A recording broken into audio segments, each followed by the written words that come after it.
देखो last class में हमने बताया था कि सदिश बीजगणित के बारे में, अदिश राशियाँ और सदिश राशियाँ क्या होती हैं हमारी। ठीक है, अदिश में हमें केवल परिमाण की आवश्यकता होती है, यानी कि मैग्नीट्यूड, और सदिश में परिमाण के साथ साथ दिशा भी होती है। ठीक है, तो यहाँ पे हम सदिशों के प्रकार कर चुके थे। मुक्त सदिश, स्थानीयकृत सदिश, मात्रक सदिश हो गया हमारा, समदिश और समान सदिश हो गए। ठीक है, इसके बाद आए हमारे ऋणात्मक सदिश, प्रतिदिश सदिश, है ना, शून्य सदिश, संरेखीय या समांतर सदिश के लिए ये वाली कंडीशन भी बता दी थी आपको। समतलीय यानी कि एक ही प्लेन में है। तो इसके बाद एक और रह गया था आपका सह-आदिम सदिश 11। ठीक है, ये है आपका सह-आदिम, इसे बोलते हैं को इनिशियल वेक्टर। ठीक है भाई, तो इसमें है कि अगर ऐसे सदिश जिनका स्टार्टिंग पॉइंट एक ही हो, ठीक है, जैसे कि ये है आपका ए इस तरफ है, ये बी है, यानी कि इन दोनों का, या फिर एक और ले लो आप सी, इन सभी का स्टार्टिंग पॉइंट एक ही है, तो ये आपके सह-आदिम सदिश कहलाएंगे, कोई इनिशियल वेक्टर। ठीक है, तो यहाँ पे इसके बाद आया था स्थिति सदिश, और ये हमने बता दिया आपको। तो इसके बाद हम यहाँ पे देखते हैं कि कोई एक सदिश अगर हमें दे रखा है ए, तो ये हो गया हमारा। उसके घटक कौन कौन से होते हैं? अदिश घटक जो होते हैं हमारे स्केलर कंपोनेंट, वो हमारे डायरेक्शन रेशियो होते हैं। सदिश घटक होते हैं हमारे 3i 4j -k 2k, यानी कि ये अलग अलग कंपोनेंट हो जाते हैं। ठीक है, मॉडुलस मैग्नीट्यूड यानी कि परिमाण बता दिया। परिमाण से अगर भाग लगा दें तो वो आपका मात्रक सदिश हो जाता है, और ये हमारी LMN होती हैं। ठीक है, अब इसके बाद स्टार्ट करते हैं कि LMN हमारी होती क्या है। ठीक है, तो यहाँ पे देखो, ये देखा था हमने कि जो आपकी LMN आई, ठीक है, तो ये होता है हमारा L जो है उसे हम कॉस अल्फ़ा भी लिखते हैं। यहाँ पे अल्फ़ा क्या होता है? अल्फ़ा होता है हमारा एक्स एक्सिस के साथ बना कोण। ठीक है भाई, एक्स अक्ष के साथ बना कोण होता है, पॉजिटिव डायरेक्शन के साथ। अब यहाँ पे देखो M = आपका होता है कॉस बीटा, तो यहाँ पे बीटा क्या होगा हमारा, ये वाई एक्सिस के साथ बना कोण हो जाता है। ठीक है भाई, और N = होता है हमारा कॉस गामा, तो ये गामा हो जाता है हमारा जेड अक्ष के साथ बना कोण।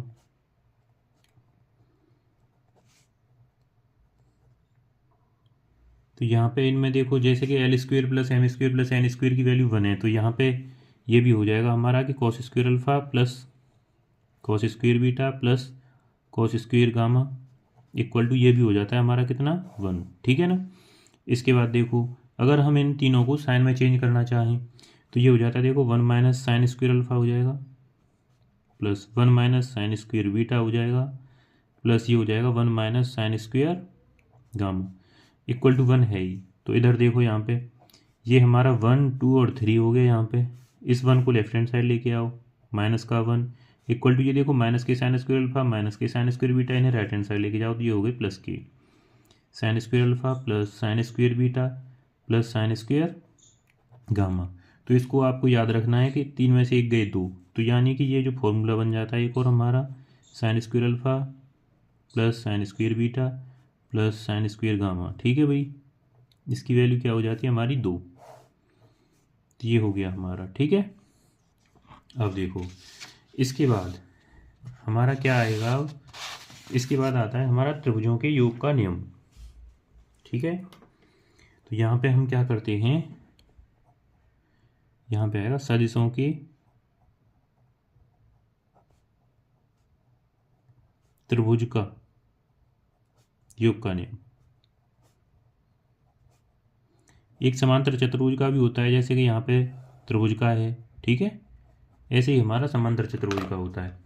तो यहाँ पे देखो, ये क्या हो जाएगा आपका त्रिभुज का नियम, ये है कि अगर ए बी, ये है हमारा ए, या फिर हम कहें कि ये कोई ए सदिश है, ए से बी की ओर, और यहाँ पे कोई है आपका बी सी, ये बी सी हो जाएगा, इसे आप बी कह लो।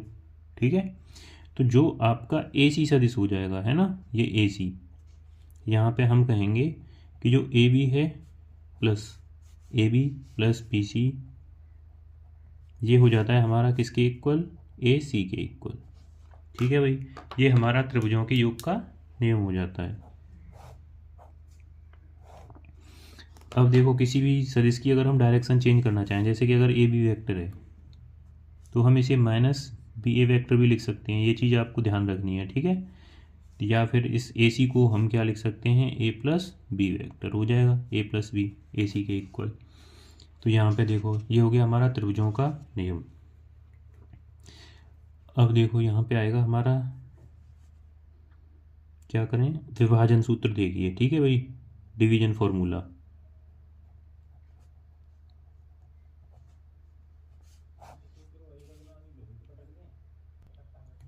देखो यहाँ पे क्या है कि अगर कोई एक, और ये आपका ओरिजिन है ओ, कोई एक सदिश है यहाँ पे ए, ठीक है, ए पॉइंट पे, और यहाँ पे कोई है एक बी पॉइंट, ये बी।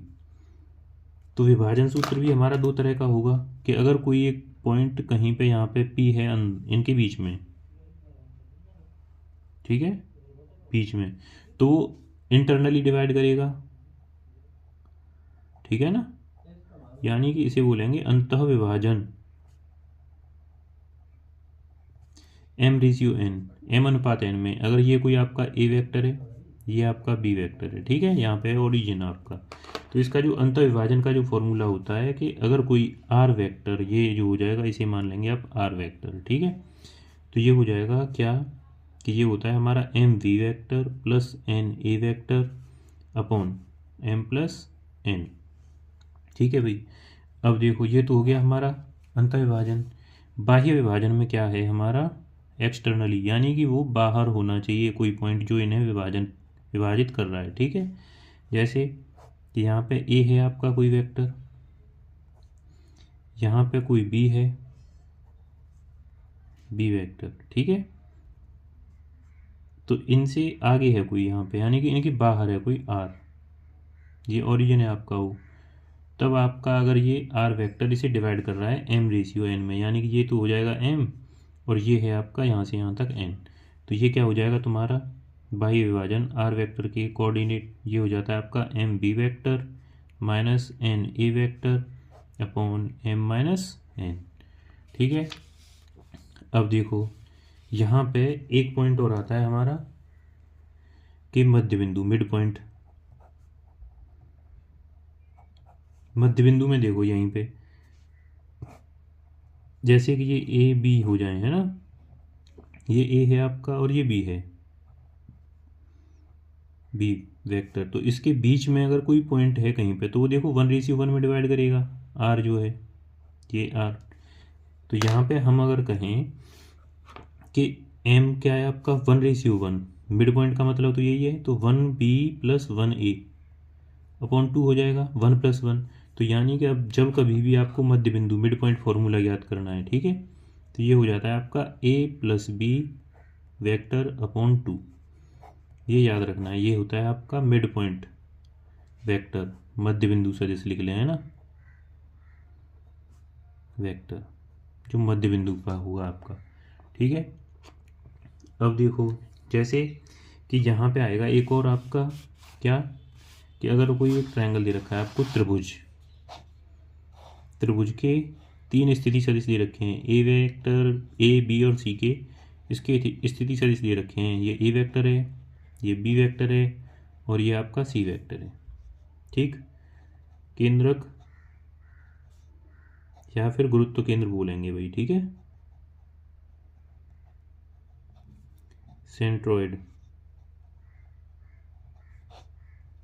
तो ये हो जाता है आपका क्या कि ए plus B plus C vector upon 3, ठीक है भाई, जो होता है हमारा सेंट्रोइड, जो होता है वो हमारा ये हो जाता है ए प्लस बी प्लस सी अपॉन 3, ठीक। तो ये हो गया हमारा स्थिति सदिश गुरुत्व केंद्र। अब देखो इसके बाद आएगा हमारा यहाँ पे, अब हम यहाँ पे देखते हैं जो सदिश का है अदिश गुणनफल, ठीक है भाई, सदिशों का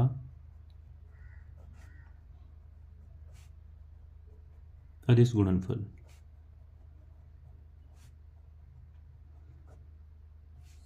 या फिर स्केलर प्रोडक्ट बोलेंगे भाई, ठीक है, ऑफ टू वेक्टर्स, दो सदिशों का अदिश गुणनफल। तो देखो यहाँ पे सदिशों का अदिश गुणनफल क्या कहलाता है हमारा, कि ये हो जाता है हमारा, जैसे कि अगर a डॉट b, तो ये हो जाएगा आपका मॉड ऑफ a, यानी कि magnitude mod b cos theta. तो यहाँ पे ये जो a डॉट b है हमारा, ये अदिश गुणनफल कहलाता है, या फिर आप इसे बोलते हो डॉट प्रोडक्ट। ठीक है भाई।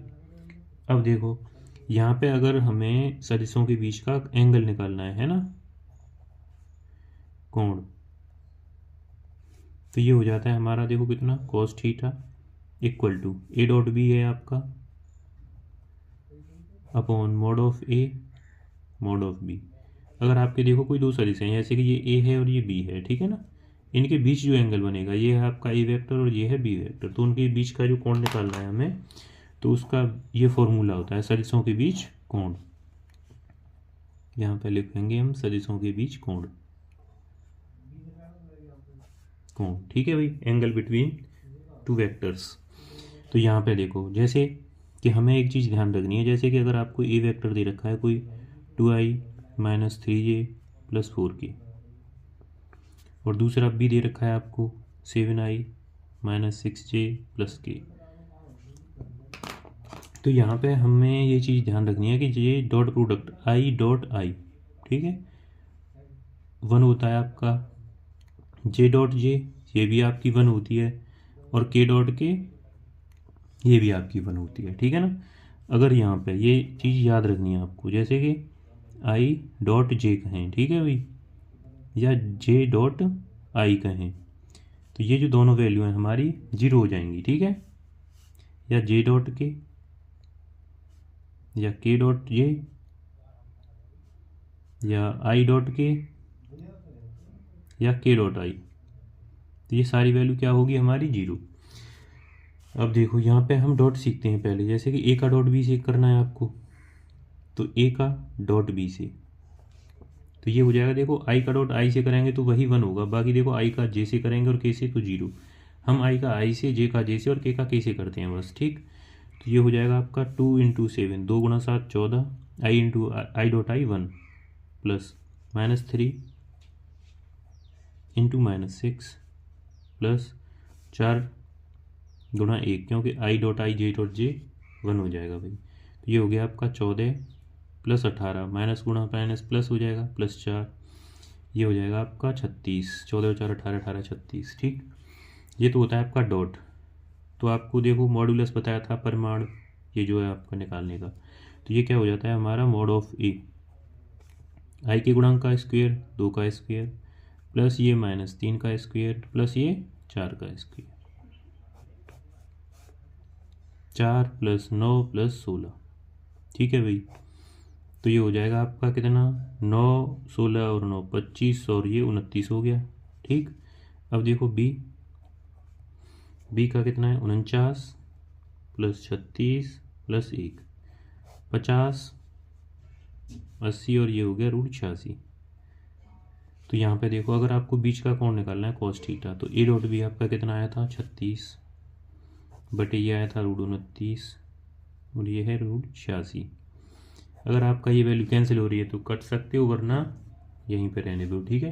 तो ये हो जाता है इनके बीच का कोण। अब देखो यहाँ पे हमने निकाला था ए डॉट बी, जैसे कि I dot J dot I, यहाँ पे देखो ए डॉट बी, ये चीज़ आपको याद रखनी है, इंपॉर्टेंट पॉइंट है, ठीक है, कि हमारा जैसे कि आई डॉट आई आपका 1 हो जाता है, ये तो लिख दिए ये रही आपके, है ना। तो इसी तरह आपका जब ए डॉट बी करोगे आप, ठीक है ना, तो ये आपका बी डॉट ए, ये दो वैल्यू हमारी बराबर होती हैं, ठीक, यानी कि ये कम्यूटेटिव क्रम विनिमय नियम का पालन करता है। इसके बाद देखो कि अगर हम ए का डॉट ए के साथ करते हैं, तो ये मॉड ऑफ ए, यानी कि उसके परिमाण के इक्वल आती है वैल्यू, ठीक है। अब यहाँ पे देखो एक और इम्पोर्टेंट पॉइंट, कि यदि if a and b are parallel, a व बी सदिश कैसे हैं, परस्पर लंबवत हैं, ठीक है। तो क्या होता है इनके बीच का जो कोण हो जाएगा वो थीटा इक्वल टू कितना हो जाएगा, 90 डिग्री। और एक बात बताओ, cos 90 का मान कितना हो जाएगा, 0। तो जब cos 90 का मान 0 हो गया हमारा, तो देखो cos 90 का मान 0, तो इस इधर वाली वैल्यू आ जाएगी 0 में। तो हमें ये चीज़ याद रखनी है कि a डॉट बी की वैल्यू हमारी कितनी हो जाएगी, a डॉट बी बराबर हो जाता है हमारा 0, 0। ठीक है भाई, तो ये हो गया हमारा इम्पोर्टेंट पॉइंट। अब देखो यहाँ पे डॉट हो गया हमारा। अब यहाँ पे एक चीज़ और आएगी, एक आता है हमारा प्रोजेक्शन, प्रक्षेप। ठीक है भाई, इसे क्या बोलते हैं, प्रक्षेप। तो दो सदिशों का एक दूसरे पर प्रक्षेप, ठीक है ना। तो यहाँ पे पॉइंट फर्स्ट है आपका कि सदिश ए का बी पर प्रक्षेप। ठीक है, तो यानी कि देखो जिस पर बोल रहा है उसके मॉडुलस से, जैसे कि ये हो जाता है आपका फॉर्मूला ए डॉट बी, तो ऊपर आता ही है, ठीक है, अपॉन ये बी पर निकालना है तो बी का मॉड से डिवाइड कर देंगे इसमें, ये होता है आपका फॉर्मूला प्रक्षेप। आगे बात समझ में। अब अगर यहाँ पे सेकंड पॉइंट कि अगर सदिश बी का ए पर प्रक्षेप निकलवा रहा है, ठीक है, तो ये तो ए डॉट बी ही रहेगा ऊपर, ठीक है, और ये हो जाएगा किस पर निकलवा रहा है, ए पर, तो मॉड ऑफ ए हो जाएगा। अब यहाँ पे देखो इसे एक चेंज कर सकते हैं कि b vector upon mod of b vector क्या हो जाता है आपका, बी कैप, मात्रक सदिश हो जाता है ना।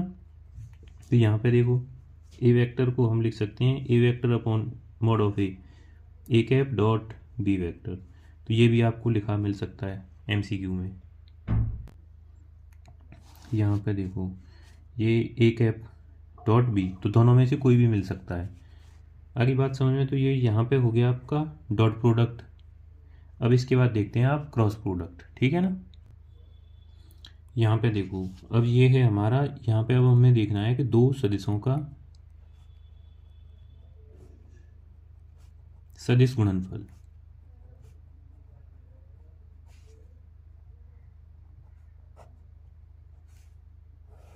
ठीक है, क्रॉस प्रोडक्ट बोलेंगे या फिर वेक्टर प्रोडक्ट बोल सकते हैं, ठीक है ना, cross product of two vectors.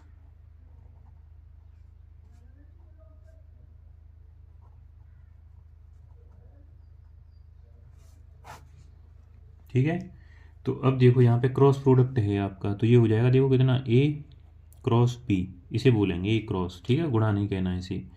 तो ये होता है हमारा ए मॉड, मैग्नीट्यूड होता है ये परिमाण, ठीक है भाई, मॉड ऑफ बी, और ये हो जाता है आपका साइन थीटा, और एन कैप होता है भाई यहाँ पे, ठीक है ना, जहाँ वेयर एन कैप एक मात्रक सदिश है। तो मात्रक सदिश का मतलब क्या होता है कि जिसका मॉड, जो मॉड होता है इसकी वैल्यू 1 होती है।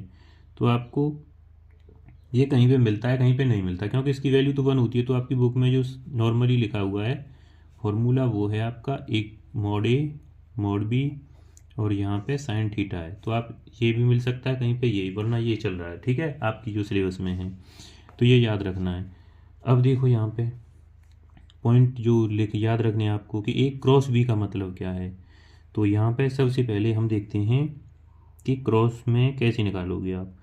तो सबसे पहले देखो ये है आपका आई, ये है आपका जे और ये है आपका के, ठीक।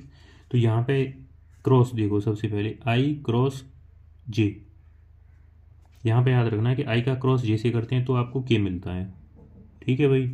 ये यानी कि घड़ी की सुई की दिशा में चलेंगे तो पॉजिटिव वैल्यू मिलेगी। अगर देखो जे का के से करेंगे, जे क्रॉस के, तो ये उसका नेक्स्ट आई मिलेगा भाई, ठीक है। अगर के क्रॉस आई करेंगे, के क्रॉस आई, तो ये आपको मिल जाएगा जे, ठीक है। अगर उल्टा चलेंगे आई क्रॉस के, जैसे कि इसका यहाँ पे देखो आई क्रॉस के, तो ये उसका चिन्ह बदल जाता है भाई, ये चीज़ आपको ध्यान रखनी है, माइनस जे हो जाएगी वैल्यू, ठीक है। इसका क्या करेंगे, के क्रॉस जे करेंगे तो ये हो जाएगा आपका माइनस आई, ठीक। इसका करेंगे आप जे क्रॉस के, जे क्रॉस आई, तो ये हो जाता है आपका माइनस के आई के, ठीक है भाई।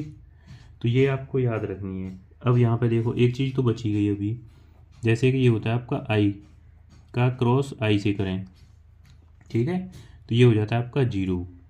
अगर जे का क्रॉस जे से करेंगे तो ये भी हो जाता है आपका 0, ठीक है ना। और के क्रॉस के करेंगे तो ये भी आपका क्या है, 0 ही है। तो तीनों ये चीज़ ध्यान रखनी है। अब ऐसे ही अगर आपका यहाँ पे लास्ट में हमने बताया था कि ए डॉट बी यानी कि ए डॉट ए, बताया था आपको कि मॉड ऑफ ए का स्क्वायर हो जाता है, ठीक है। और एक और बताया था कि ए डॉट बी इक्वल होता है किसके, बी डॉट ए के, ठीक है। नोट में याद रखनी है ये चीज़, ठीक है भाई। लेकिन अब यहाँ पे हमें देखना है कि अगर हम ए का क्रॉस ए के साथ करेंगे, ठीक है, जैसे यहाँ पे आई क्रॉस आई किया तो ये भी 0 ये भी 0 होता है, ठीक। और अगर हम ए क्रॉस बी करेंगे, ठीक, तो ये माइनस बी क्रॉस ए के बराबर होता है। ये इसकी प्रॉपर्टी है, इंपॉर्टेंट, याद रखोगे, ठीक है। अब देखो यहाँ पे हम क्रॉस निकालते कैसे हैं किसी वेक्टर का, जैसे कि आपको ए दे रखा है आई माइनस 2j प्लस के है आपका। तो सबसे पहले हम क्या करते हैं, बी लिखा है यहाँ पे, ये हो गया 2i plus 3j minus 4k। तो क्रॉस निकालने का एक जो मेथड है आपका, जो डिटर्मिनेंट वाला है, ठीक है भाई, बहुत आसान है, ए क्रॉस बी। सबसे पहले हम लिखते हैं आई जे और के, सारणिक बनाते हो आप, ठीक।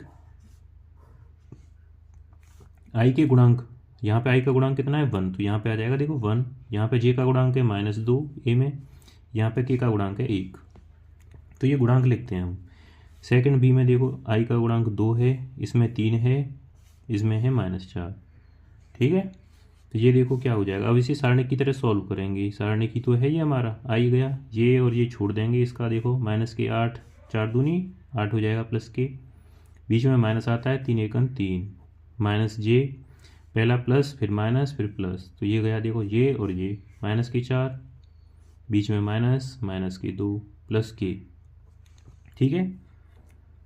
तो ये हो गया तुम्हारा, ये कैंसिल यहाँ पे, ये इसे छोड़ देंगे इसे, तो ये हो जाएगा 3 माइनस माइनस प्लस के 4, ठीक है। अब देखो ये हो जाएगा 8 में से 3 गए तो 5 आई कैप, ये हो जाएगा आपका 4 और 2 6 माइनस माइनस प्लस के 6 जे कैप, 4 और 3 7 के कैप, ठीक है। तो ये हो जाता है हमारा सदिश गुणनफल, दो सदिशों का सदिश गुणनफल बोलते हैं इसे, क्रॉस प्रोडक्ट। ये चीज़ याद रखनी है आपको, ठीक है। अब देखो यहाँ से नेक्स्ट फॉर्मूला है आपका क्या, कि सदिश ए व बी दोनों पर लंबवत सदिश, अगर दोनों पर परपेंडिकुलर है ना, वेक्टर ज्ञात करना है आपको,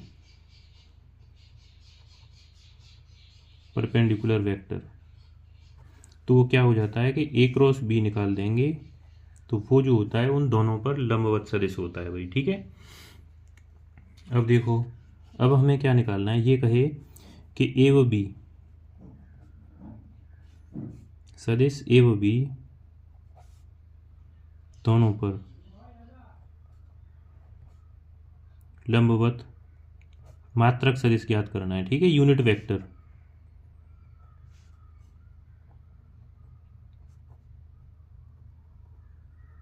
ये क्या हो जाता है हमारा, मात्रक तो पता ही है आपको कैसे निकालते हैं कि ए क्रॉस बी और उसके ए क्रॉस बी के मॉडुलस से डिवाइड कर देंगे, तो वो हो जाएगा हमारा लंबवत मात्रक सदिश।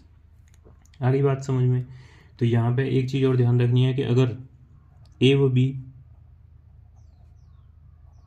सदिश कैसे हैं आपके, परस्पर समांतर हैं, ठीक है। समांतर का मतलब थीटा इक्वल टू 0 डिग्री, यानी कि एक दूसरे को कट नहीं कर रहे कहीं पे, ठीक है। तब उनका ए क्रॉस बी क्या हो जाएगा बताओ, क्योंकि साइन 0 की वैल्यू 0 हो जाएगी, तो ए क्रॉस बी हो जाएगा हमारा 0। तो ये भी पॉइंट आपको याद रखना है, ठीक है। अब देखो ये हो गया यहाँ पे, इसके बाद आपके 3 फॉर्मूले और बचे है ना, जैसे कि अगर यदि किसी त्रिभुज की संलग्न भुजाएं यानी कि जुड़ी हुई भुजाएं, ठीक है भाई, इसका मतलब है कि एडजासेंट संलग्न भुजाएं दे रखी हैं आपको, ठीक, भुजाएं ए व बी सदिश हैं, ठीक है भाई। तो त्रिभुज का क्षेत्रफल क्या हो जाता है आपका, देखो ये हो जाता है ए क्रॉस बी वेक्टर, और क्या करेंगे आपका उसका मॉड्यूलस, क्योंकि हमें ये यहाँ पे कैसी वैल्यू निकालनी है, ये चीज़ आपको ध्यान रखना है। ठीक है भाई, यानी कि यदि कोई त्रिभुज दे रखा है, त्रिभुज संलग्न भुजाएं adjacent sides of a triangle a and b, तब उस त्रिभुज का क्षेत्रफल जो होता है हमारा वो होता है 1/2 क्रॉस, यानी कि ये जो ए क्रॉस बी का है मॉड्यूलस निकालते हैं यहाँ पे। ठीक है भाई, अब देखो यहाँ पे एक चीज़ और ध्यान रख लो आप, कि अगर किसी त्रिभुज की तीनों शीर्षों के स्थिति सदिश, यहाँ पे देखो ये वेक्टर ए दे रखे हैं, ए और बी, यानी कि कोई जो दो संलग्न भुजाएं दे रखी हैं, जैसे कि ये है आपकी जुड़ी हुई दो भुजाएं है ना, ये ए है ये पूरी, और ये है आपकी बी। ठीक है, तब उसका क्षेत्रफल निकालते हैं यहाँ पे। स्थिति सदिश है ये। ठीक है भाई, स्थिति सदिश पोजीशन वेक्टर ए बी व सी हैं। ठीक, तब त्रिभुज का क्षेत्रफल क्या होता है हमारा, तब त्रिभुज का क्षेत्रफल हो जाता है 1/2 मोड में a cross b plus b cross c plus c cross a factor. ठीक है भाई, तो यानी कि ये याद रखना है आपको। इसके बाद आएगा हमारा कौन सा, कि समांतर चतुर्भुज है तो त्रिभुज है, इसके बाद आएगा आपका समांतर चतुर्भुज पैरेललोग्राम। ठीक है भाई, समांतर चतुर्भुज का क्षेत्रफल